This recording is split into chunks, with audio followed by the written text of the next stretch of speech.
नमस्कार। सुर्खियों के बाद खबरों को विस्तार से देखेंगे। सबसे पहले कोरोना अपडेट मध्य प्रदेश का, वो आपको दे देते हैं। प्रदेश में कोरोना का कहर लगातार जारी है। मरीजों का आंकड़ा लगातार बढ़ता जा रहा है। मध्य प्रदेश में अब तक 2076 कोरोना संक्रमण के मामले सामने आ चुके हैं। जी हां, 2076 कोरोना संक्रमण के मामले सामने आए हैं। 312 लोग स्वस्थ हुए हैं, 102 की मौत हो गई है। अकेले इंदौर में ही 1176 मामले सामने आ चुके हैं। इसमें 57 मरीजों की मौत हो चुकी है, जबकि 115 स्वस्थ भी हुए हैं। उज्जैन में 103 संक्रमण के मामले सामने आए, 15 लोगों की मौत हुई है, 4 मरीज स्वस्थ हुए हैं। जबलपुर बेहद तेजी से आंकड़ा बढ़ रहा है, 59 कोरोना संक्रमित, 1 की मौत, 7 स्वस्थ हो चुके हैं। भोपाल में 401 कोरोना संक्रमितों की संख्या पहुंच चुकी है, 9 मरीजों की मौत हुई है, 113 स्वस्थ हुए हैं। इसके अलावा ग्वालियर सबसे बेहतर चल रहा है। ग्वालियर में 8 मामले सामने आए, 6 मरीज इसमें से स्वस्थ हो गए, 2 का इलाज जारी है।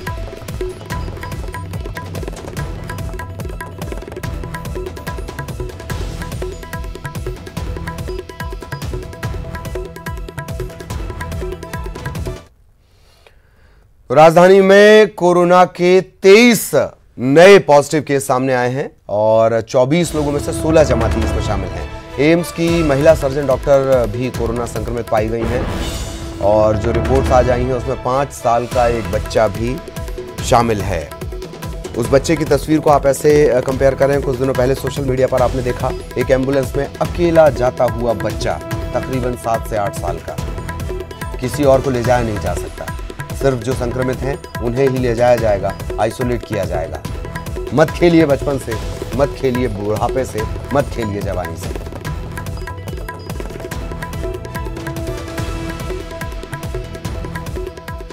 तो भोपाल में संक्रमण के 23 नए मामले सामने आ गए हैं और संक्रमित मरीजों में से जो 24 लोग हैं इनमें से 16 जमाती हैं। एम्स की एक महिला सर्जन डॉक्टर भी हैं, वो भी कोरोना संक्रमित मिली गई हैं, संक्रमण पाया गया है। इसके अलावा 5 साल का एक बच्चा भी इसमें शामिल है। सबसे ज़्यादा जो चिंता की बात है बच्चा और जो महिला सर्जन है डॉक्टर, उनका कोरोना संक्रमण। डॉक्टर्स हमारे कोरोना योद्धा हैं, उनमें संक्रमण का पाया जाना पूरे समाज के लिए चिंता की बात है।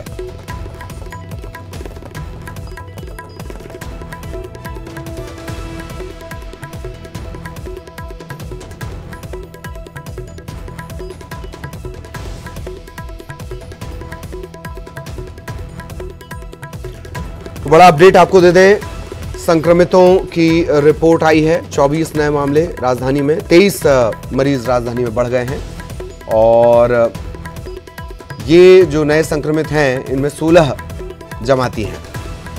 सहयोगी पूजा इस वक्त हमारे साथ जुड़ी हुई हैं, सीधा आपको लिए चलेंगे भोपाल।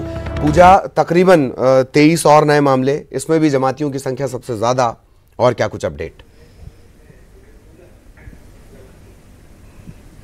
बिल्कुल, देखिए फिलहाल 24 लोगों की रिपोर्ट आई है, जिसमें एक रायसेन का युवक है जिसकी रिपोर्ट आज पॉजिटिव आई है और कल रात ही उनकी मौत हो गई है। लगातार ये आंकड़े बढ़ते जा रहे हैं। जिनकी भी पॉजिटिव रिपोर्ट आ रही है वो ये बता रही है कि वो पहले से ही कंटेनमेंट एरिया में रहने वाले लोग हैं। ज़्यादातर इसमें जमाती शामिल हैं और ये वो जमाती हैं जिनका एरिया पहले ही ओल्ड सिटी भोपाल में सील कर दिया गया है। जहांगीराबाद की बात करें, अशोकानगर की बात करें, कुछ ऐसे हॉटस्पॉट जोन शहर में चिन्हित किए गए हैं जहां से एक बड़ी संख्या में ये पॉजिटिव केस सामने आ रहे हैं और पॉजिटिव केसों की संख्या में वो लोग भी संदिग्ध के दायरे में आ रहे हैं जो पहले से ही पॉजिटिव मरीजों के संपर्क में आ चुके हैं। उनके भी सैंपल्स कलेक्ट किए जा रहे हैं और जब रिपोर्ट आ रही है तो वो भी पॉजिटिव आ रही है। इसकी वजह से ये संक्रमण की चेन बढ़ती जा रही है और राजधानी भोपाल में ये संक्रमण तेजी से बढ़ता जा रहा है। पॉजिटिव की संख्या भी बढ़ती जा रही है, इजाफा आंकड़ों में भी कहीं ना कहीं होता हुआ दिखाई दे रहा है। गौर करने वाली बात यह है कि रोजाना लिस्ट में कोई ना कोई बच्चा जरूर शामिल होता है। आज भी और साफ करें, एक बार और साफ करें कि आज जो मामले सामने आए हैं इसमें कितनी जमातियों की संख्या है और कुल कितने मामले सामने आए हैं। दरअसल आंकड़ों को लेकर वही जैसा आपने जिक्र किया, रायसेन के मामले को लेकर थोड़ा भ्रम बन रहा है और इस वजह से थोड़ा सा और एक बार हमारे दर्शकों के लिए साफ कर दें। पूजा, जी देखिए, 24 नए मामले भी सामने आए हैं, जिसमें एक रायसेन का युवक पॉजिटिव आया है। कल रात उसकी मौत हो चुकी है और इस पॉजिटिव की लिस्ट में 16 जमाती शामिल हैं, साथ ही साथ एक 5 साल का बच्चा भी शामिल है। और स्वास्थ्य विभाग, जैसा हम पहले ही बता रहे हैं कि पहले से ही कोरोना की चपेट में आ गया है, तो एम्स की एक डॉक्टर सर्जन भी इस पॉजिटिव रिपोर्ट में शामिल हैं। यानी कुल मिलाकर के जो 24 नए आंकड़े आए हैं, उनमें बड़ी संख्या जमातियों की है, साथ ही साथ बच्चे भी इस लिस्ट में शामिल है जो 5 साल का बताया जा रहा है, और स्वास्थ्य अमले के भी लोग शामिल हैं, और साथ ही साथ अन्य लोग भी शामिल हैं। जो अन्य लोग शामिल हैं, जैसा मैं आपको पहले भी बता रही थी, ये वो लोग हैं जो कंटेनमेंट एरिया से आते हैं। शहर में कई हॉटस्पॉट जोन घोषित कर दिए गए हैं, जहां पे बड़ी संख्या से लोग निकल के आ रहे हैं, कोरोना पॉजिटिव पाए जा रहे हैं। और यही वजह है कि कोरोना संक्रमण की चेन रुक नहीं पा रही है, ये एक से दूसरे में तेजी के साथ फैलती जा रही है। क्योंकि जब तक रिपोर्ट का पता चलता है, तब तक संपर्क में आ चुके होते हैं, संक्रमित हो चुके होते हैं, और सैंपल टेस्टिंग की जो रिपोर्ट्स आ रही हैं, लोगों की एक शिकायत ये भी है कि काफी देर से उनके पास पहुंच रही हैं, जिसकी वजह से स्थिति स्पष्ट नहीं हो पा रही है कि वो क्वारंटाइन पीरियड में तो चल रहे हैं संदिग्ध मानते हुए, लेकिन आखिर रिपोर्ट पॉजिटिव है या नेगेटिव, इसका पता उनको देरी से चल पा रहा है। तो ये एक स्वास्थ्य विभाग की कहीं ना कहीं हम खामी गिन सकते हैं, क्योंकि लोगों की यही कहने जो शिकायत है वो यही सामने आ रही है कि 7-7 दिन के बाद उनको रिपोर्ट्स का पता चलता है,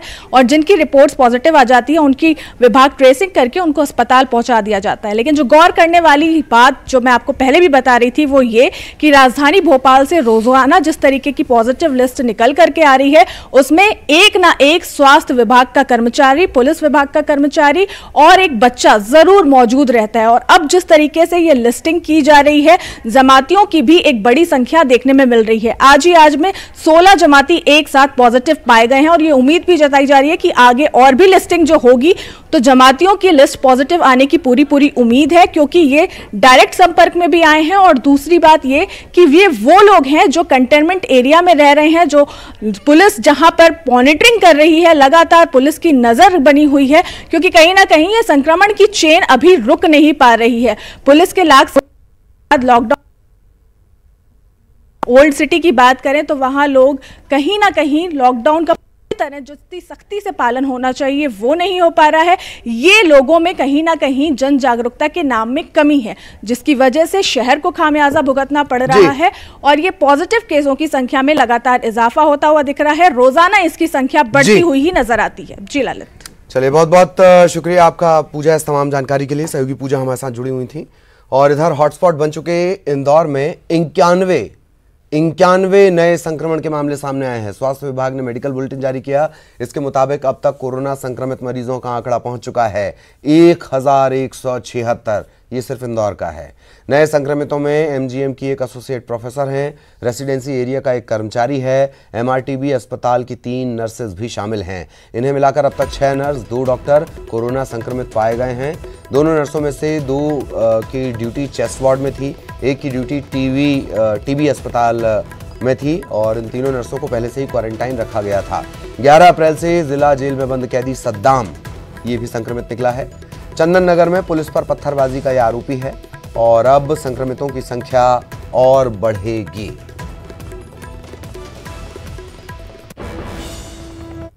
ये आपने 11 सेक्टर में पूरा शहर है अपना, सीएसपी वार, एसडीएम वार जो है, तो हमारे इंसिडेंट कमांडर्स ही एसडीएम सीएसपीज भी हैं, हमारे इंसिडेंट कमांडर एडीएम और एडिशनल एसपीज भी हो। सारी टीमें जो हम लोग लगा रहे हैं, चाहे कॉन्ट्रैक्ट ट्रेसिंग की टीमें हो, चाहे सर्वे की टीमें हो, end of the day back and पे कंट्रोल रूम एक्सपर्ट्स बैठे हैं जो वो मैनेज कर रहे हैं कौन गलत कर रहा है, कौन सही कर रहा है, पर फील्ड में पूरी कंट्रोलिंग एसडीएम्स की और एडीएम्स की है और कंसर्निंग पुलिस ऑफिसर्स की है इसमें। तो इंसिडेंट कमांडर के हिसाब से वही होता है। पूरा कंटेनमेंट प्लान है जो हमने बोले, सर्वे करना, कॉन्टैक्ट ट्रेसिंग करना, हमारा कंटेनमेंट प्लान है ये, जो पूरा हम लोग बैक एंड में स्ट्रॉन्ग आईसीटी मेजर से कंट्रोल कर रहे हैं, ऐप के माध्यम से कर रहे हैं, कंट्रोल कमांड सेंटर्स के माध्यम से कर रहे हैं, पर फील्ड में कंट्रोलिंग यही। और खबर इंदौर से, लॉकडाउन में महंगी पड़ी गाड़ी की सवारी, और वो भी ऐसी वैसी गाड़ी नहीं, काफी महंगी, लाखों की कीमत है। तस्वीरें आप, लाखों की कीमत इस गाड़ी की है। तस्वीरें जब आप देखेंगे आपको अंदाजा हो जाएगा। बिना मास्क के घूम रहे थे, एक्सक्लूसिव तस्वीरें देख लीजिए। क्लास लगाने की, रसूखदार की क्लास लगाने की ऐसी तस्वीर सालों बाद मिलती है। पुलिस ने उठक बैठक लगवा ली, बिना मास्क के घर से निकले थे, कागजात दिखा रहे थे, कागजात के साथ साथ रसूख भी दिखा रहे थे। कुछ काम नहीं आया, सुनेंगे तो यकीन हो जाएगा।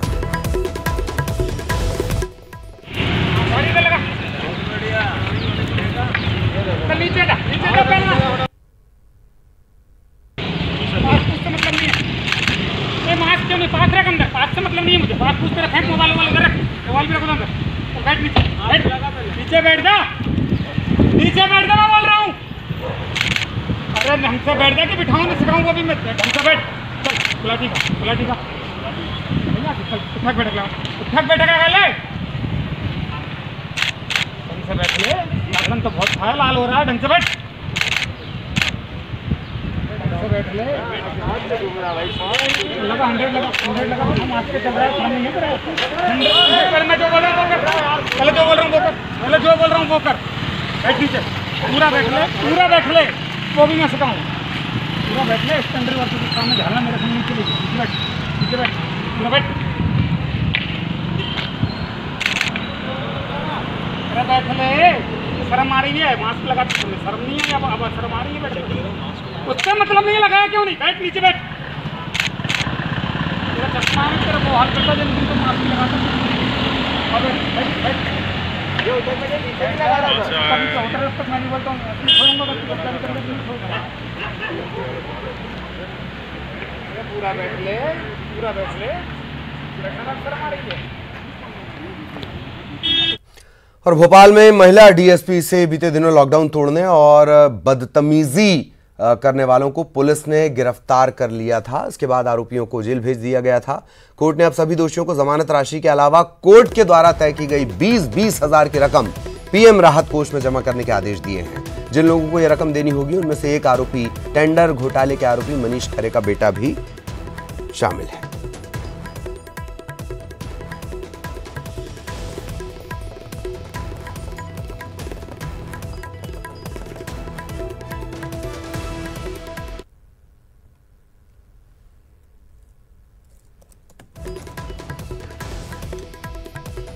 तो 20,000 की रकम इन्हें जमा करनी होगी और वो भी प्रधानमंत्री पीएम केयर फंड में इन्हें जमा करनी होगी। महिला डीएसपी से इन्होंने बदतमीजी की थी, लॉकडाउन तोड़ा, फिर बदतमीजी करने लगे, इन्हें गिरफ्तार कर लिया गया था। कोर्ट ने अब ये राशि तय की है, 20-20 हजार की रकम पीएम केयर में। और बीजेपी नेता सिंधिया की मांग का असर, आजकल ज्योतिरादित्य सिंधिया की मांग का असर बहुत जल्दी होता है। बीजेपी के नेता ज्योतिरादित्य सिंधिया की मांग का असर हुआ है। कृषि मंत्री कमल पटेल ने पुराने आदेश पर रोक लगा दी है। चना और सरसों की खरीदी पर नए निर्देश जारी होंगे। फिलहाल प्रति हेक्टेयर 15 क्विंटल चने की खरीदी हो रही है। सरकार अब प्रति हेक्टेयर 20 क्विंटल चना खरीदी की योजना बना रही है। कृषि मंत्री ने बैठक बुलाई है, अफसरों की बैठक, जल्द आदेश भी जारी हो जाएंगे। सिंधिया ने कृषि मंत्री कमल पटेल को पत्र लिखा था और प्रदेश में इस बार चने और सरसों की बम्पर पैदावार हुई है तो उसकी लिमिट बढ़ा दी जाए, ज्योतिरादित्य सिंधिया ने यह कहा। वैसे ज्योतिरादित्य सिंधिया जब कांग्रेस में थे तो वो कमलनाथ को भी पत्र लिखा करते थे।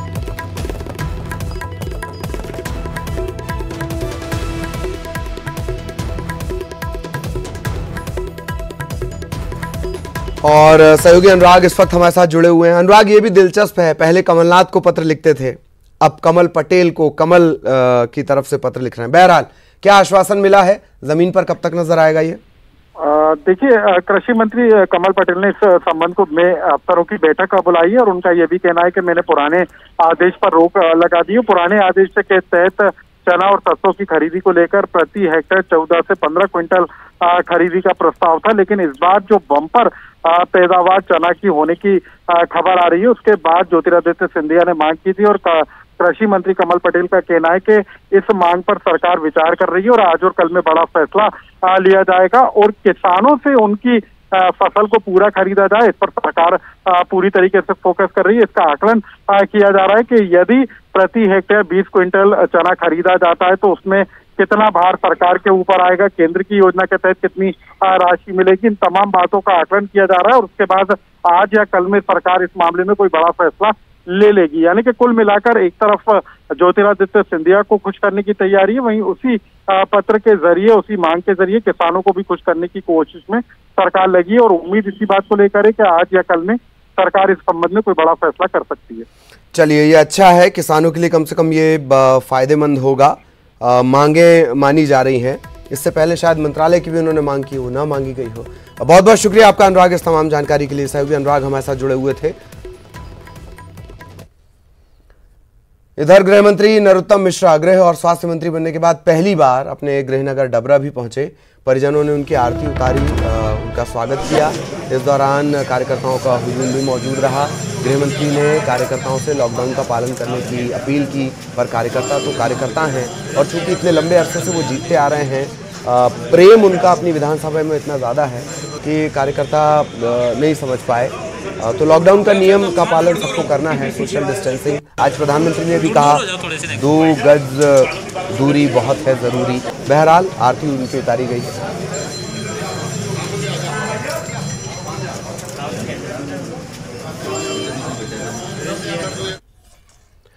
और गृहमंत्री नरोत्तम मिश्रा दतिया भी पहुंचे और यहां वो कांग्रेस विधायक घनश्याम सिंह के आवास पर पहुंचे, उनके भाई के निधन पर शोक जताया। इसके बाद वो ईदगाह इलाके में पहुंचे, लोगों को साफ सफाई रखने के निर्देश दिए। स्वास्थ्य मंत्री ने गरीबों को राशन बांटा, भरोसा दिलाया कि उनको खाने पीने की कोई कमी नहीं होने दी जाएगी।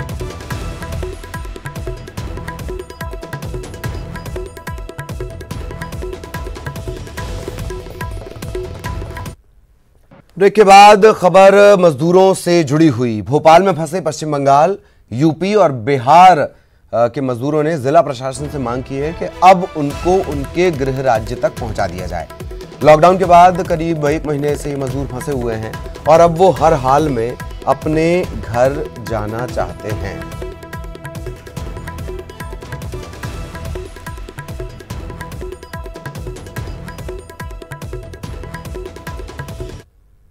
के चलते लागू लॉकडाउन के कारण न सिर्फ प्रदेश के मजदूर दूसरे शहरों में फंसे, दूसरे राज्यों में फंसे, बल्कि दूसरे राज्यों के मजदूर भोपाल के अंदर भी फंसे। ये तस्वीरें हम आपको दिखाएंगे भोपाल के पुराने शहर के बेनजीर ग्राउंड की है, जहां पर 300 से ज्यादा मजदूर जो है फंसे हुए हैं। यहाँ पर बीते 1 महीने से इसी तरीके से डेरा डाले हुए हैं। न सिर्फ पश्चिम बंगाल बल्कि बिहार और उत्तर प्रदेश के अलावा मध्य प्रदेश के भी कुछ जिलों से यहाँ पर मजदूर मौजूद हैं और ये सभी मजदूर अपने घर वापस लौटना चाहते हैं, क्योंकि 1 महीना हो चुका है, ना तो इनको कोई काम मिल पा रहा है, ना कोई मेहनताना मिल पा रहा है। और ऐसे में अब इनके सामने इस बात को लेकर दिक्कत है कि वो अपने घर तक किस तरीके से जाएं। आप लोगों को क्या कहाँ से हैं, कहाँ जाना चाहते हो आप लोग? कुछ बातचीत हुई सरकार वगैरह से? नहीं, हमारी कोई बात नहीं हुई साहब। कब से आप लोग यहाँ फंसे हुए? यहाँ से नहीं बोलो 4 महीने हो गया साहब, 4 महीने हो गया। कोई 1 महीने से कोई काम वगैरह चल रहा है क्या? नहीं, कोई काम नहीं चल रहा है, बंद पड़ा हुआ है काम। 1 महीने से पूरा काम ही बंद है, खाली खाना होना कुछ आ रहा साहब, बस उतना ही। कुछ प्रशासन की तरफ से मदद हो पा रही हो? क्या व्यवस्था ये है कि ये लोग खाना बांटने आ रहे हैं, इनकी हमारे लिए मदद है, और ये मदद नहीं करता तो यहाँ पे बहुत बुरी हालत हो जाती है। खाने का मतलब ये कि लाले पड़ जाते हैं। गर्मी में क्या व्यवस्था हो रही है यहाँ पर? कुछ कोई व्यवस्था नहीं, पानी की व्यवस्था? पानी की व्यवस्था है, आता है, लेकिन यह कि ना तो छाया है, बस चादरों के नीचे बैठे रहते, तपते रहते हैं। तो आप लोग जाना चाहते हो कि अपने कहाँ से आए हो वहाँ जाना चाहते हो? सभी जाना चाहते हैं, लेकिन हमें शासन मदद दे दे तो हम जाना चाहते हैं। तो ये वो तमाम मजदूर हैं जो कि अपने काम की तलाश के लिए भोपाल आए थे, लेकिन लॉकडाउन होने के बाद अब ये यहीं पर फंस गए हैं, क्योंकि अब इनको काम नहीं मिल पा रहा है। कुछ संस्थाएं जरूर इनकी मदद कर रही हैं कि इनको भोजन की व्यवस्था कर दे रही हैं, लेकिन ये नाकाफी है और अब ये मजदूर चाहते हैं कि इनको इनके घरों तक सुरक्षित तरीके से पहुंचाया जाए। हालांकि राज्य सरकार ने भी इसको लेकर पहल की है और जो प्रदेश में 8,000 के करीब मजदूर अलग अलग जगह पर फंसे हुए थे, उनको उनके घरों तक पहुंचाए जाने को लेकर कवायद शुरू हुई है। लेकिन भोपाल में फंसे ये मजदूर इस बात का इंतजार कर रहे हैं कि प्रशासन और शासन उनकी कब सुनेगा और उनको उनके घर कब पहुंचाया जाएगा। कैमरामैन अनिल गवई के साथ अनुराग श्रीवास्तव, न्यूज़ 18 भोपाल। और लॉकडाउन के चलते मध्य प्रदेश के कई जिलों के मजदूर गुजरात में फंसे हुए थे। मजदूरों की परेशानी को देखते हुए शिवराज सरकार ने इन्हें वापस लाने का फैसला लिया। ये झाबुआ और अलीराजपुर की हम तस्वीर दिखा रहे हैं। शनिवार की शाम दोनों जिलों के मजदूर वापस अपने गृह जिले पहुंचे। प्रशासन ने इन मजदूरों की स्क्रीनिंग की, भोजन करवाया और फिर अलग अलग इन्हें भेजने के लिए व्यवस्था बसों की गई। मजदूरों ने सीएम शिवराज और सरकार को धन्यवाद भी दिया।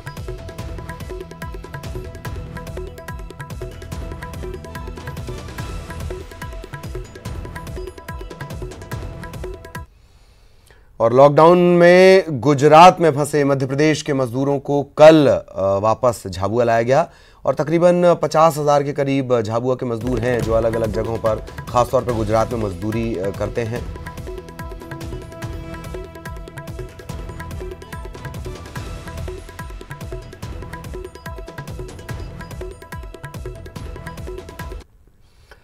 डिंडौरी जिला मुख्यालय से महज 3 किलोमीटर की दूरी पर स्थित विदयपुर गांव के बाशिंदों को कोरोना संकट काल में प्यास बुझाने के लिए काफी जद्दोजहद करनी पड़ रही है।